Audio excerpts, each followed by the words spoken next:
KW WrestleMania Night 1 reaction. Gabe Neitzel from ESPN Milwaukee, Jonathan Hood from ESPN 1000 in Chicago, and from ESPN West Palm, live from Philadelphia, Brian Rowitz.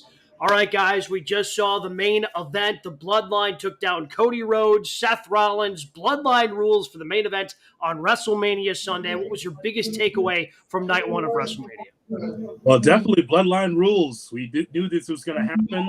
I think the thing that's so impressive to me, guys, is that The Rock looked good and much better than I expected. Also, what surprised me is that Cody Rhodes took the pinfall, and it came from The Rock. So a few twists and turns I did not expect. I think the three of us said on Thursday there would be Bloodline rules, and it was a much better match than I thought it was going to be. Fantastic way to end night 1. Yeah, without a doubt. We saw The Rock take a bump through a table in the year 2024. Like, that was the most remarkable part. And tonight also drove home what we've been talking about for weeks. Rock versus Cody is the story. Like, Cody winning tomorrow does nothing for his beef with The Rock. Like, that still is the story. That's furthered that, and here we are.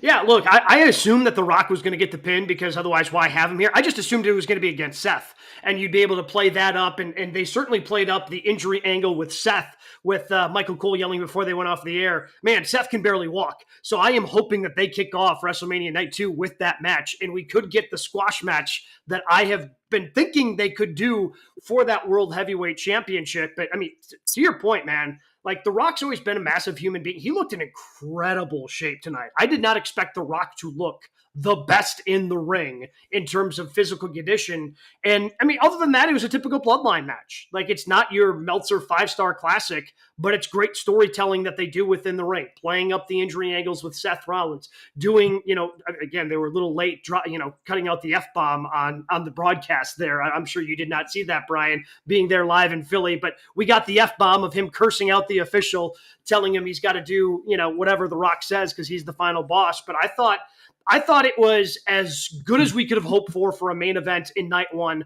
with The Rock, with Roman and Seth and Cody. I thought it was fantastic. Yeah, I thought it was too. Again, I didn't expect The Rock to beat the pinfall. If I did, I thought it was going to get Seth Rollins, who's the most injured out of the 4. But what happens now, bro, is it makes Cody Rhodes even more of a sympathetic figure, makes him more of an underdog that he was the one that took the pin. This is the guy that everyone believes is going to finish the story, and he loses night 1 at WrestleMania. This is even a bigger story for Cody Rhodes to try to finish coming up for night 2. I mean, I'll say, we talked about it a little bit, I've had that little feeling that maybe Roman wins. Tonight makes me think more so that Roman might win tomorrow night. It's going to end again with him sitting on a Prime logo, disappointed.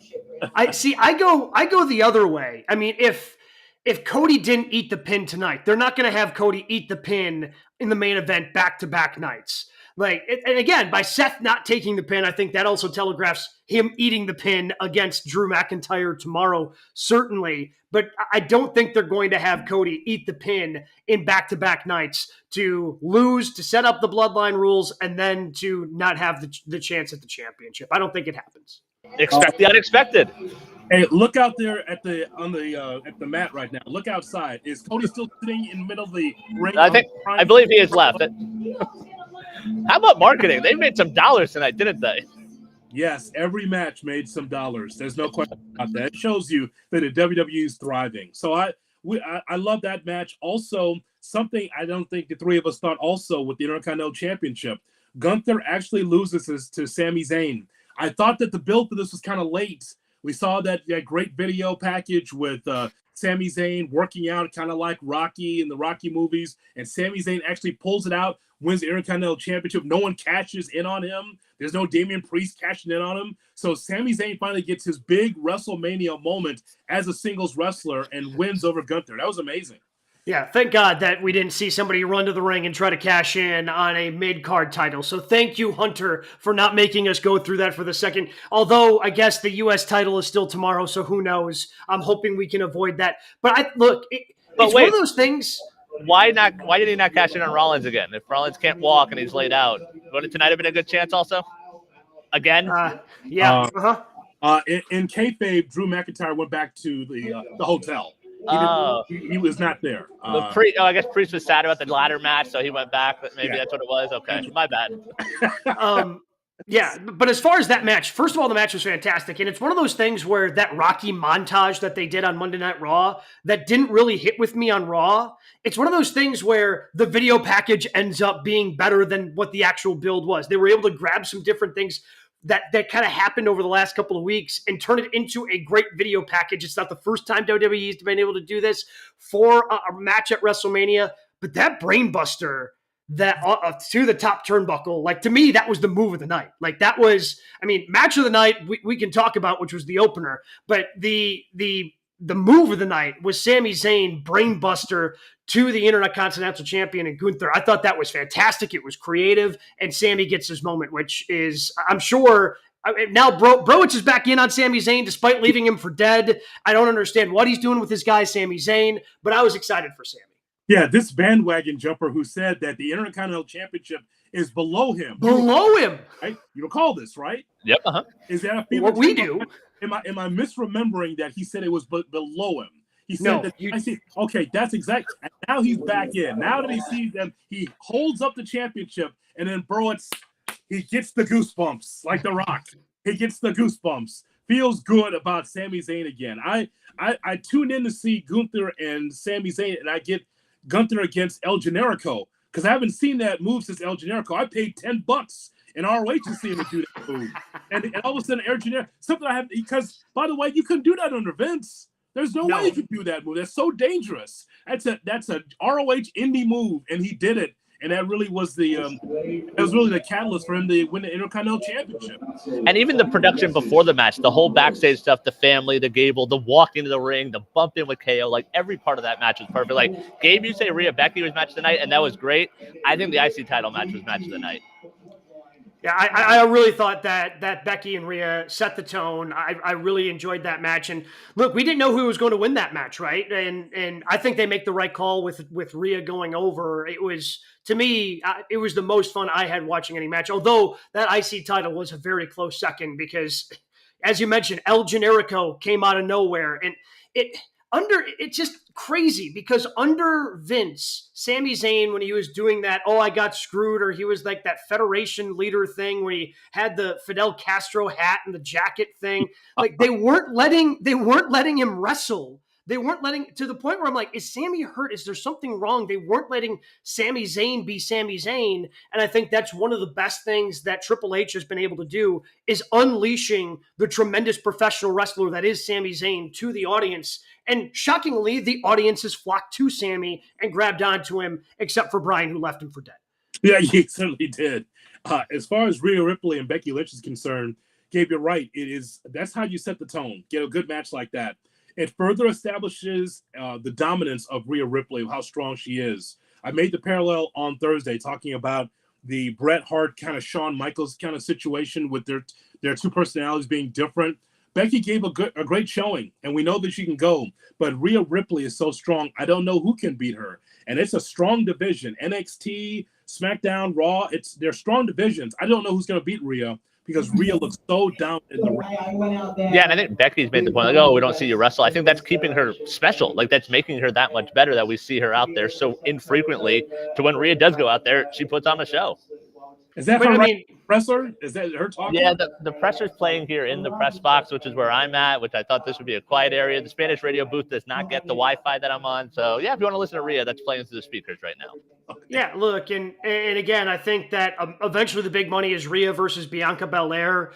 That match just, I'll tell you what, that match was what it was. I was really disappointed with the Uso match. I had high expectations for Jimmy versus Jay, and that just, I don't know if I was expecting any sort of run-in from the bloodline, another little twist in the story between those two. It just, I know both of those guys can go. I've seen it. I've seen it in the tag teams. We've seen Jay go as a singles wrestler. That was, to me, probably the most disappointing match of the night was Jimmy versus Jay. Somehow, some way, it was good for a while, then it slowed down to a bloodline pace. And you know what I mean by that? Like the way Roman wrestles, like, you got to walk it and talk it a little bit. We got to slow it down. We already know the story. Just give us a good match. Mm-hmm. It's brother against brother. You guys know each other because you're identical twins. You know exactly what to do in the ring. And I expect that to be 50-50 down the stretch and then maybe Jimmy winning. but that's not exactly what happened. That match did nothing for Jimmy Uso. It did not. Here's a guy here who needed a win, I thought he needed the victory because Jay's hot. Jay's been established. He's got his own T-shirt. He's Yeet. He's all that. No Yeet needed to win just to be able to establish more of Jimmy Uso. But I don't even think it did anything for Jay. Like, we see Jay lose a lot, but, like, that match was so that I don't think it did anything for him either. Yeah, it's the rare match that did nothing for anyone involved in it. It was, again, it left me wanting a little bit more. I thought that the 6-woman tag match, it was what it was. Like, they continue to protect Jade, where she gets her offense in, looks good doing her offense. Still leaves me questions about, okay, what's it going to look like when she has to do a singles match and actually has to do more wrestling? But she looks fantastic out there, and it can't help me. It makes me feel like, as good as Bianca Belair is, this is almost a wasted WrestleMania for Bianca.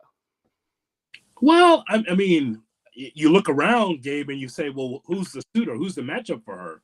There was nothing ever hot for her. We were talking about this down the stretch of WrestleMania. Nia was left home this weekend. Yeah, where's Nia? I mean, Nia and Bianca is something that we booked because we thought that would be a good match, or Jade against Nia, but I think that Jade isn't ready. Jade's not ready for that. Because Jade eliminated Nyla in the Royal Rumble, so there's a match. But you know what that match was? To showcase Jade Cargill. Mm-hmm. That's what it was for. And also to make history, to have 3 African-American women in the ring at the same time as a tag team. I've never seen that before. I don't think anyone's seen that before. So I think for those 2 factors, that's why she was put in. And, you know, I saw what you were texting us in the group chat about Jade. Hey, man, what we saw from her tonight, did we not see that in ECW, in AEW? AEW? Mm-hmm. I kind of think we did. But that works here. Like, the presentation's there. Like, you can sort of tell a story. She looks the part. That's all you need to do in the WWE. She doesn't need to have 5-star classics every week. Well, no, but she needs to put on, like, a 2-star match. But there's enough talent that can carry her through that, like a Bailey and Asuka, Dakota. Like, they can carry her through a match like that. Hey, man, I told you, Gabe. I told you when she got to WWE and they put her in the Performance Center and you say, all right, let's see what you can do. Then all of a sudden the bell rang and they're like, oh, shit. Yeah. Well, again, and that continues. She's been there since September. Like, I would have expected to see at least a little bit of growth from September to now.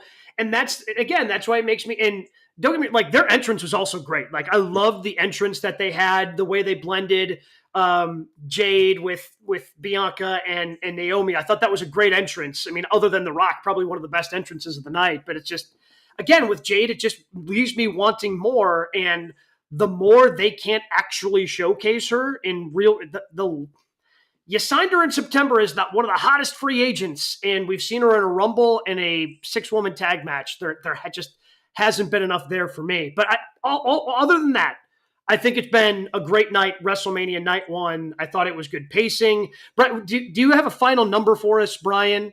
A final number for how long the entrances took for the main events? I believe it was just over 20 minutes from the first note to the bell. And that doesn't count. Remember, the bell rang, and then the 4 of them stood there staring at each other. So I stopped when the bell rang. So it could have been right. That's on you. That's on you. You should have known better to keep. I trusted the bell. My bad. We've got so much on YouTube, by the way, because Brian Rhodes has been all over Philadelphia. Check it out on our YouTube, man. He's been everywhere. All these independent shows and behind the scenes with WrestleMania. Certainly appreciate everybody. Make sure you subscribe and comment on YouTube, youtube.com/@GoodKarmaWrestling. Check us out there. So much more. This is just night 1. Brian's live in Philly. We'll have more. Night 2, WrestleMania tomorrow night, right here on GKW. I think I'm